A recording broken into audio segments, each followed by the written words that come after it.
Ginaristohan mga otoridad ang nakalista nga top 1 most wanted person sa probinsya ni Eastern Samar nga naatubangin kaso nga panlugos in minor de edad nga bata dito barangay Binavista, Bungtuan Dolores, agan Agosto 19.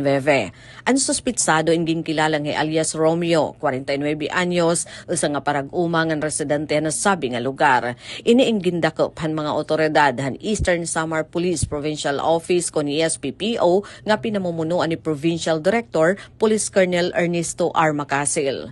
Iginpalusad ang warrant of arrest kontra kan Romeo parin kaso nga qualified rape of a minor hailarom han Article 266-B han Revised Penal Code nga ginamindaran han RA number 8353 ngan RA number 11648 may the criminal case number 2026-40 nga waray iginrekomendar nga piyansa.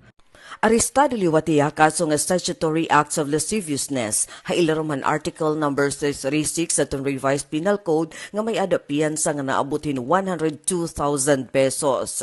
Ang nasabi nga warrant iginawas di daton Agosto 11 nga tuig han Regional Trial Court 8 Judicial Region Branch 5 ha oras Eastern Samar.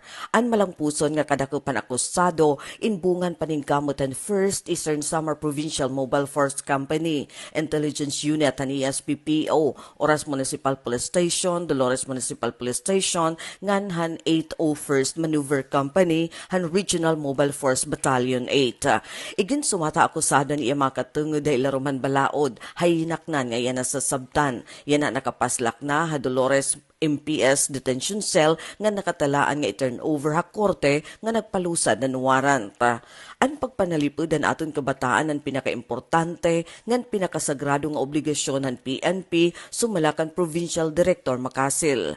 Igindugang panopisyal nga ang pag-aristuhan suspitsado inagpapakita gihapon haton madig-on nga tigdong han ESPPO nga waray makakapalagyuhan balaod ngan padayon nga uugupan og proprotehiran aton mga kabataan habugos nga probinsya han Eastern Samar.